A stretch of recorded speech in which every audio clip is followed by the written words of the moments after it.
Welcome to Behind the Advice, the podcast for Australians living abroad who want to maximise their financial situation. I'm your host, Mitchell Kelsey, a financial advisor at Runway Wealth Management, and in each episode, I'll be sitting down with other experts and professionals to get their insights, stories, and expertise on key concepts for Australian expats, as well as providing my own perspective. With this being a financial podcast, there is a disclaimer, so any information that you hear in today's episode is general information only. It is not personal advice, so it does not take into account your personal situation, goals, or objectives. If you do need personal advice, feel free to reach out to us at Runway Wealth Management for personal financial advice. Welcome back to another episode of Behind the Advice Australia.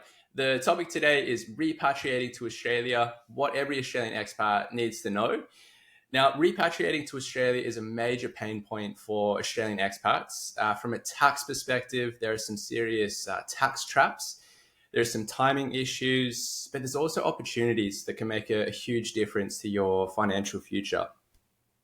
To unpack it all with me today, I've invited Tara Buchanan, who is a tax accountant and the managing director at Worldwide Advisory, who also specialises in working with Australian expats. How are you today, Tara? Thanks for joining us. Yeah, no, I'm good. Thanks. Thanks for having me. I hope you're all going well. Lovely to have you on the podcast. Love to just get a little bit of a background on yourself, particularly how you ended up working or specialising in working with Australian expats.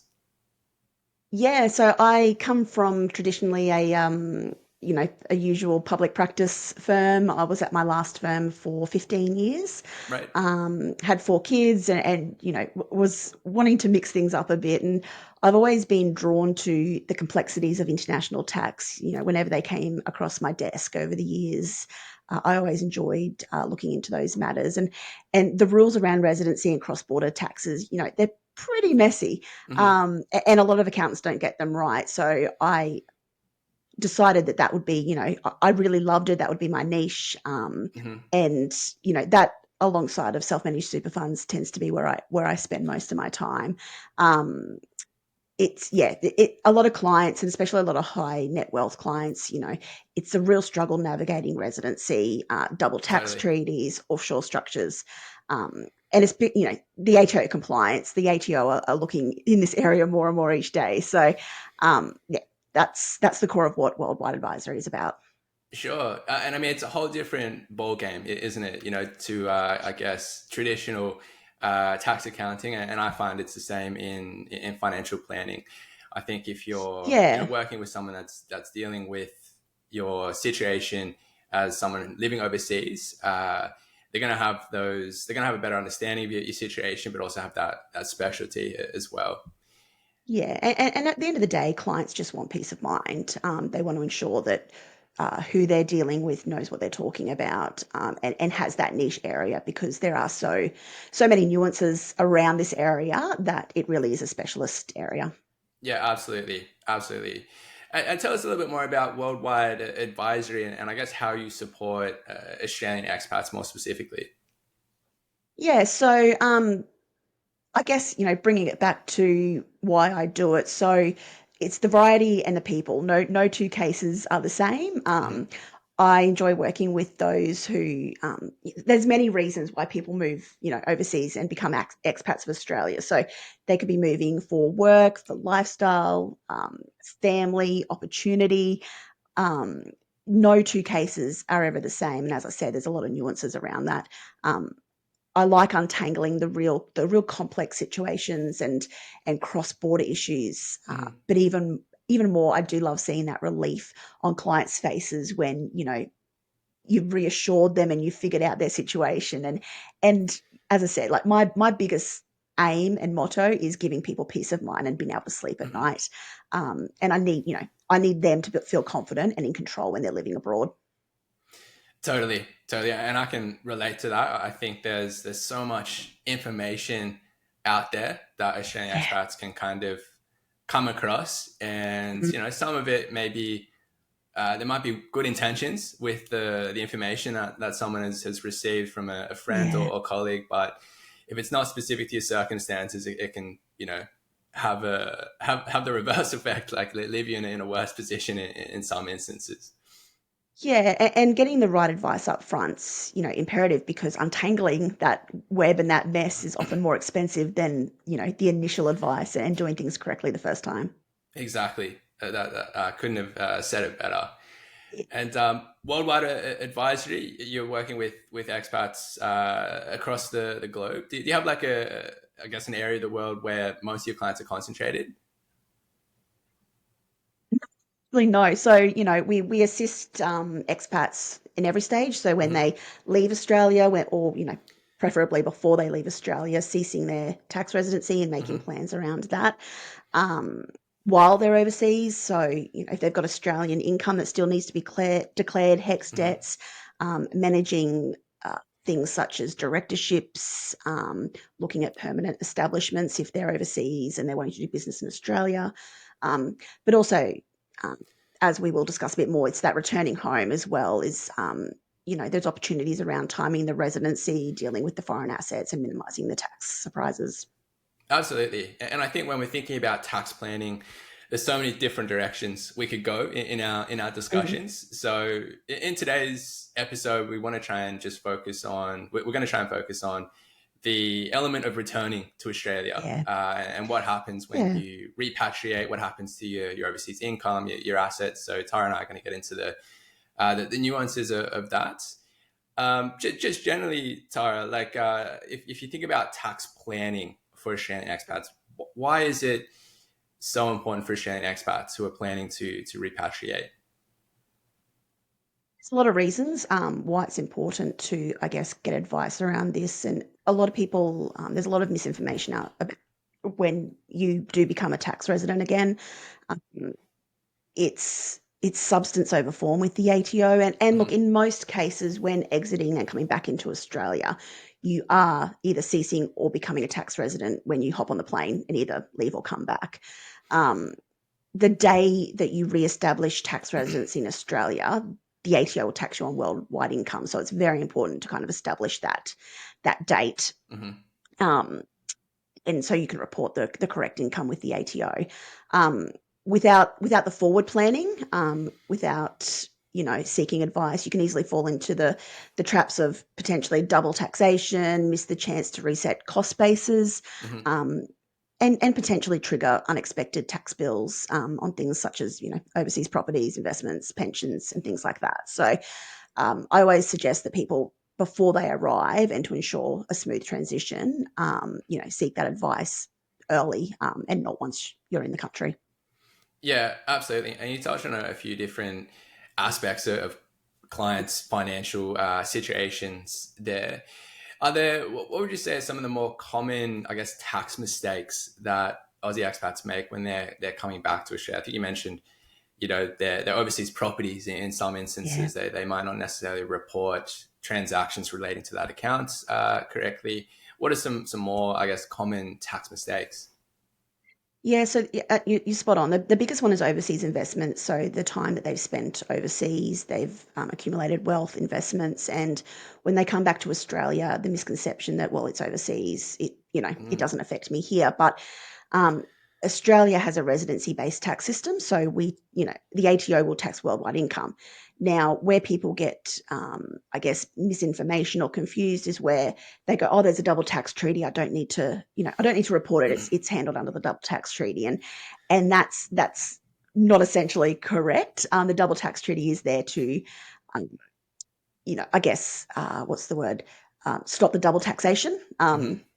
of income. But just because there is a treaty doesn't mean that you don't have to report the income. The treaty in some countries covers for who has the taxing right and things like that, but you need to look at the nuances of the tax treaty to ensure that you're reporting the correct income. Yeah, absolutely. And I think it's so common for Australian expats that they accumulate a basket of different assets while they're overseas, right? Like you've got foreign Yeah, they do. pensions, real Yeah. estate, shares, cash. And what's confusing is there's usually different tax considerations on those assets when you come back to Australia. So Yeah, there is. Yeah. yeah, I think we'll get into the exact kind of tax considerations for each of those later on in the episode. I just wanted Yeah. to ask you more broadly. So if you've got an expat that's thinking about coming back to Australia in the next, say 2-3 years. That's kind of their tentative time horizon. When's a good time for them to start thinking about their tax situation before moving back home? I generally like to have a conversation about 6 to 12 months before they're returning, Yep. particularly where there's structures set up overseas. They really need to be dealt with, restructured, wound up, whatever is appropriate in that situation, Mm-hmm. prior to coming back to Australia. Because the minute they come back to Australia, the ATO will look at, where that foreign trust company is actually being managed. Then we go down the central management control. Mm-hmm. Is it an Australian foreign trust? And a foreign trust in Australia, and things like that. So if you leave it until after you've landed back in Australia, it's too late to kind of Mm-hmm. put into place any of those tax planning strategies. Yeah, and I would say it's the same for me as an advisor. Yeah, okay. Yeah. Like for existing clients that are planning to come back in 12 to 24 months, we want to have like a robust discussion around what that plan looks like, at least 12 months in Mm. advance. That way we've got ample time to make decisions, because some things take time to kind of unwind or divest. And then usually you've got the ability to kind of manage your tax outcomes over different tax years as well, Yes. in some instances. So there can be some, I guess, some tax savings there to that can be created just by having that time in advance to plan. Yeah, and that's right. And especially if you know when you come back to Australia what your income levels will be. For example, I've got a client at the moment who has a Canadian pension, and it really makes no sense to withdraw it. Now Hmm. it makes sense. Like, they've just come back to Australia. They plan on cutting back to part time in a couple of years, and that's really, from a tax point of view, where they will get more bang for their buck in terms of the ATO not capturing as much tax. Yeah, absolutely. I think an area, and if we kind of change gears now, an area of, I want to say not confusion, but there is a lot of information out there around Australia's tax residency rules. And I wanted to chat to you about how these kind of work when Australian expats return to Australia. So how does kind of the ATO determine that someone is a resident for tax purposes again when they arrive back in Australia? Yeah, and you're right. It's there's a lot of information out there. There's a lot of misconceptions that, um, there are some draft rulings out there and some things that may come into place in the next couple Hmm. of years, but they're not in force at the moment. The big thing with the ATO, they look at, the facts and circumstances, so not dates. So as I said before, generally you fly out of Australia, you cease being a tax resident. The date you fly back in, you're a tax resident. But the ATO really kind of look beyond that, and they look at, what are your intentions. The ATO Hmm. is massive on intentions, and just because you're doing something on paper doesn't mean you're actually living that life. The ATO will look at where your home and your family are, Hmm. where you work, where you earn your income, how long you plan to be in Australia. Is the big one, because some people kind of come back and go, oh, I'm just going to come back, establish tax residency, sell my property, Hmm. and then leave. And there are some situations where the ATO might go, hang on, that's actually not, you're not an Australian tax resident, because that wasn't actually your Exactly. intention. Um, and the biggest thing, and where we kind of come in, is there's no single factor that makes you a tax resident or doesn't make you a tax resident. It's the ATO looks at a bunch of factors that are financial based, but also social and living based, that kind of drive that determination of whether you're a tax resident and when you become a tax resident. Yeah, absolutely. And a lot of those factors and considerations that you mentioned are kind of within that resides test. I think that's usually Yeah. the main one that captures most Australian expats when they return to Australia. Mm. And in most cases, the day that they arrive back to Australia kind of sees them as a resident for tax purposes again. Yeah, And it's definitely. quite clear that they're a resident again based on their intentions, because they usually have new accommodation lined up for them, whether they've just purchased a property or they've got Yep. they've just leased a property. They're going to have employment here in Australia, so it's quite clear to see what factors are kind of making this person or this individual a tax resident again, as opposed to Yeah. someone who's back on more of a transitory basis where they're just visiting family, spending some time with the family, and then heading back overseas. So there's that quite clear demarcation there when they do arrive back in Australia. Yeah, there is, and there's, as you said, there's a massive difference between getting a 12-month lease on a house in Mm-hmm. Australia and getting, Airbnbs or hotel stays in Australia. The ATO would look at that and look at the intentions behind that, and they obviously show two very different intentions. Yeah, absolutely. And I mean, is there, like, for you as a tax accountant, ultimately you're the one that kind of oversees the tax return, and in that tax return is where the Australian expat will indicate, yes, I'm now a resident for tax purposes again on this date. Is there any flexibility there? Where they can kind of set out a different date that they're becoming a resident, which may be different from the date that they've arrived back to Australia. It really comes down to, yes, there can be a strategy, and you can kind of plan around that. Mm-hmm. It's tied, residency is tied to when you actually resume living in Australia, not just a flight date, as we've discussed. So, Mm-hmm. um, yes, it would be easier to kind of fly back on that 30 June, 1 July for a Mm-hmm. clean cut tax year, but that very rarely happens in practice. Um, that would avoid the part year returns and things like that. But Mm. if if you're flying into Australia, you've got that 12-month lease and things like that, you can plan so that when you do arrive in Australia, you've got the lease in place, you've got a job, you've got, all these things are lined up Mm-hmm. that you can plan your arrival into Australia to kind of suit your circumstances. So you can kind of be a little bit more, in some instances, you can be a little bit flexible around what date that residency actually resumed. It doesn't necessarily have to be the date that the flight landed. It could be something else where it might be the date you move into your accommodation if you're in hotel accommodation for the first couple of weeks or something like that. Yeah, even if you're in hotel accommodation for the first few weeks, if that intention was always to stay in Mm. long-term accommodation, the ATO will generally have it from the date that you did arrive in Yeah, Australia. It yeah, would be more about, it's really about cutting those ties where you've come from, and showing that intention of staying here long term. And as I said, it's not all financial based with the ATO. yeah, They really do look at your living situation and how you live your daily life. totally. Is there any opportunities there? So is it better?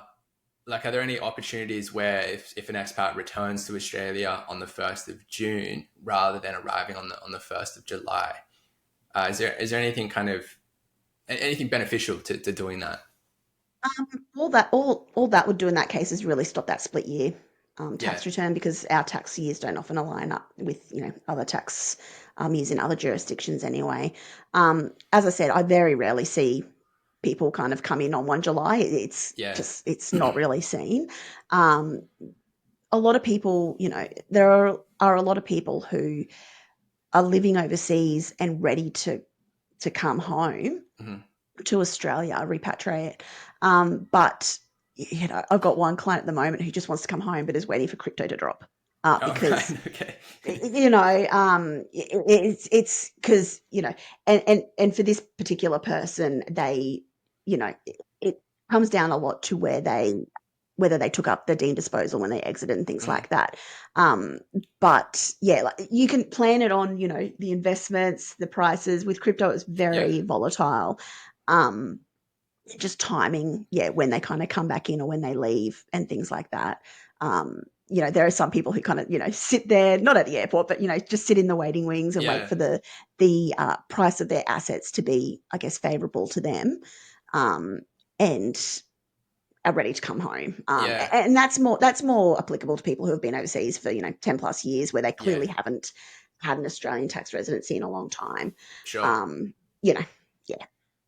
Yeah, some really interesting insights there. Just waiting for assets to kind of fall in value before coming back. That's kind of Yeah, dictating actually, I the think price. I should have said increase in value. Sorry, I did say in fall in value. I was thinking going out, but yeah. So Yeah, the cost base when you come back to the you want it to be country, higher. Yeah, you right. want it to be high. Yeah, you Yeah, want it to be higher, because that's the resetting of the cost base for totally.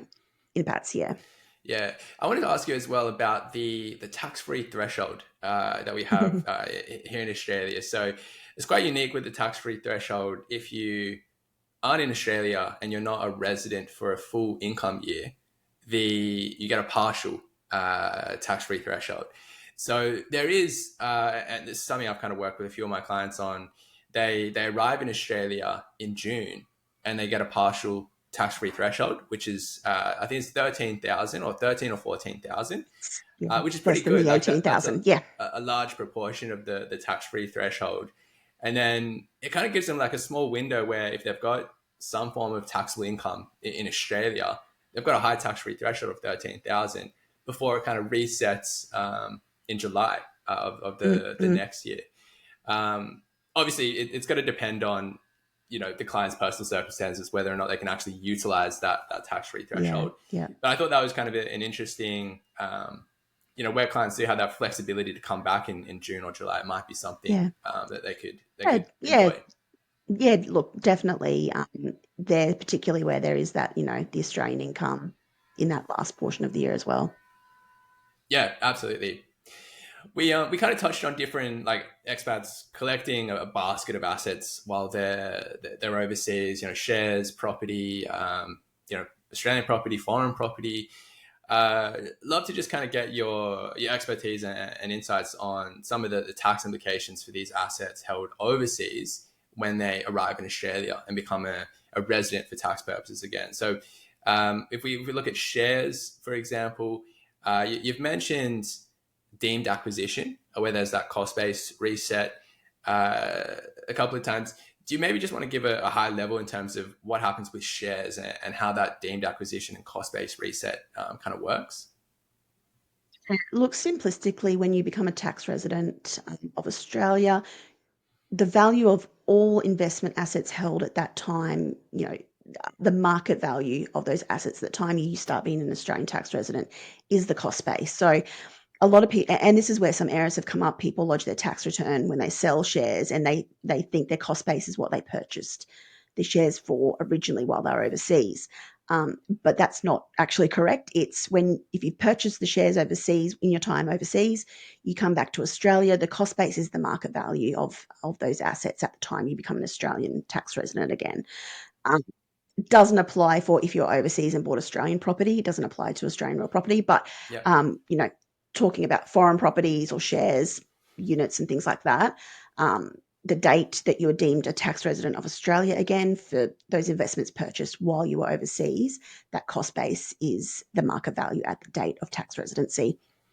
Yeah, it's really interesting, isn't it? So that applying to shares and foreign property, and it's really important to keep good tax records, right? Like you want Yeah, to have if we look at property, for example, it's a good idea to get a evaluation done on yeah, the date that you arrived, or I guess the date that you became a resident for tax purposes again. And yeah, then for shares as well, you want to, of course, keep some accurate records of that as well. And with yeah, several of our clients, particularly those that are on, I guess, Australian platforms, with their shares, their cost base will reset when they arrive back in Australia. We can actually update the cost base on the platform itself so yep, that all of the tax records are actually correct, not just yep. from our own personal records, but on their accounts as well. It's correct. So I And think that's, yeah, that's yeah, that's exactly right. yeah, I think that's a huge thing to keep in mind. Otherwise, comes Yeah. tax time, they're going to come to you and say, you're going to ask them, what's the cost base? Like, do you have any records of this? And, these are shares that they might have purchased, Yeah, and 3 or 4 years ago. yeah, and even more complicated than that, which I think we touched on earlier, was if those shares were held when they were a tax resident years ago, when they leave, there's the concept of deemed disposal. So, Yeah. which as an individual isn't compulsory. If it's a trust, there's a compulsory deemed disposal. But for an individual, the cost base, if you had those shares when you're an Australian tax resident, it may not be the market value when you come back into Australia if you didn't take up the deemed disposal when you exited Australia. So, yeah, there's a lot of nuances and things to be careful of, and that's where financial planners and accountants work well together in terms of keeping those records aligned so that the tax Yeah. results are accurate. Yeah, absolutely. It needs to have that history Mm, and understanding the history of the yeah. shares. I think what I also see with the Australian expats that come back to Australia with shares, uh, they have that cost base reset on the Mm, day that they arrive back in Australia, and then they might sell those shares maybe 8 or 9 months mhm. after arriving back in Australia. They think they might be afforded the 50% capital gains Yeah. discount on Yeah. on any gains that they've made since they arrived back in Australia. But the holding period, the 12-month holding period, also takes effect from the date that they resumed tax residency. So that's another one that I see come up from time to time as Yeah, well. okay. Yeah, yeah, no, definitely. And again, it just shows that importance of seeking advice before you do something, whether that be before leaving Australia, before arriving back in Australia, before selling an investment. Absolutely. Yeah, it really highlights the importance of that. Yeah, absolutely. I mean, we've touched on capital gains tax. Are there any capital gains tax consequences when someone just becomes a resident again?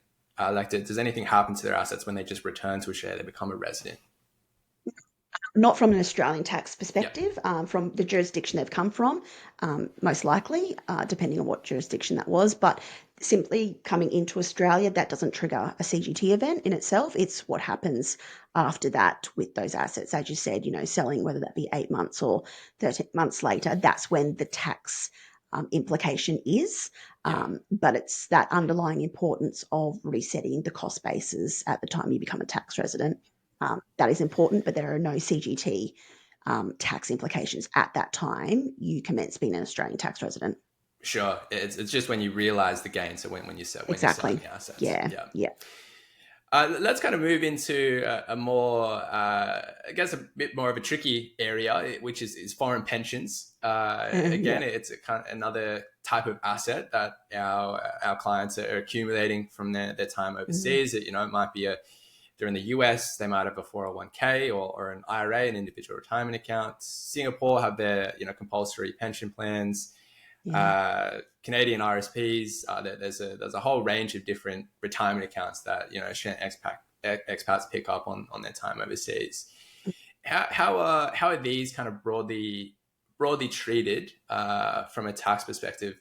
Let's just look at it. They come back to Australia. Does anything happen from a tax perspective on those retirement accounts? Generally, not until, so on these retirement accounts, generally, I'm going to say that very Yeah, clearly, generally, there's no tax implications until those funds are drawn down. Even if they're tax free overseas, doesn't mean that they're tax free in Australia.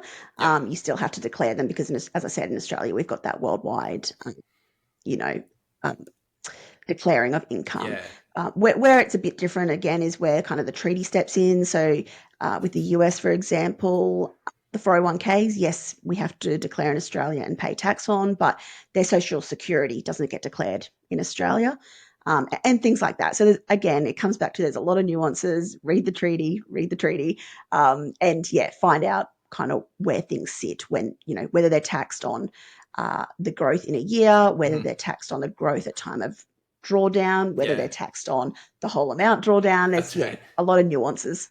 Yeah, because it's a question I get a lot. Is they're taxed on the year on year earnings in Australia of these retirement accounts? So generally not. It's just when you're Yeah, making withdrawal. generally. That's when you need to think about some tax planning opportunities.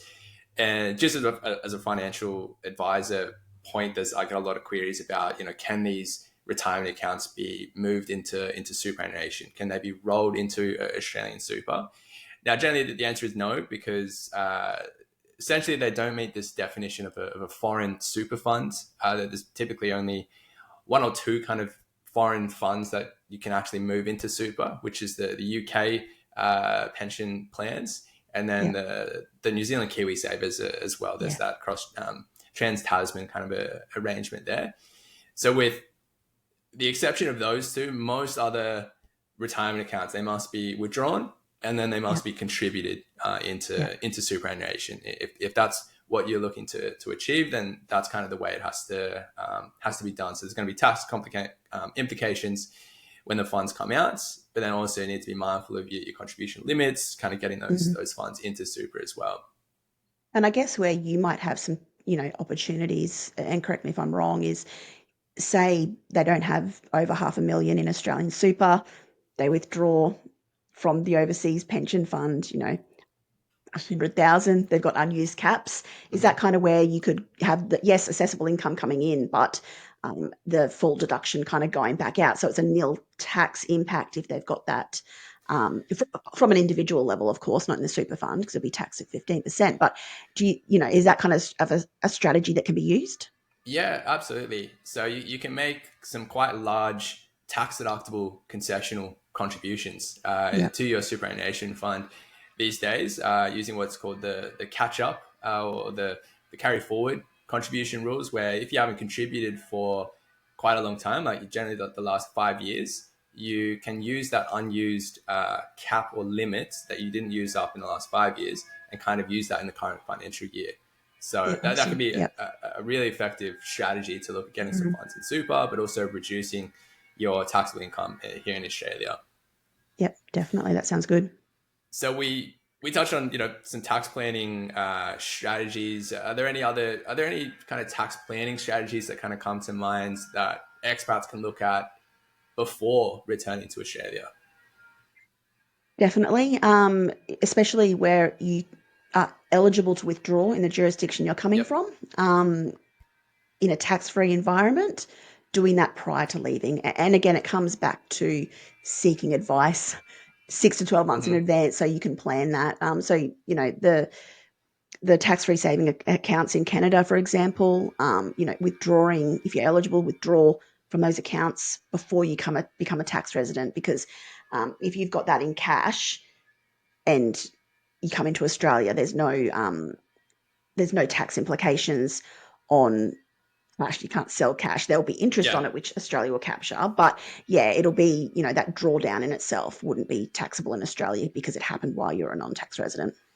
Yeah, absolutely, and it kind of comes back to those timing opportunities that we talked Yeah. about in the intro, and you can potentially make a tax free withdrawal in your host country tax jurisdiction, which won't be taxable in Australia because you're still a non-resident for tax purposes, and doing something with those funds in the whether that be a year out or 2 years out from returning to Australia versus coming back to Australia, making the withdrawal at that point in time, it's going to be Yeah. taxable in Australia.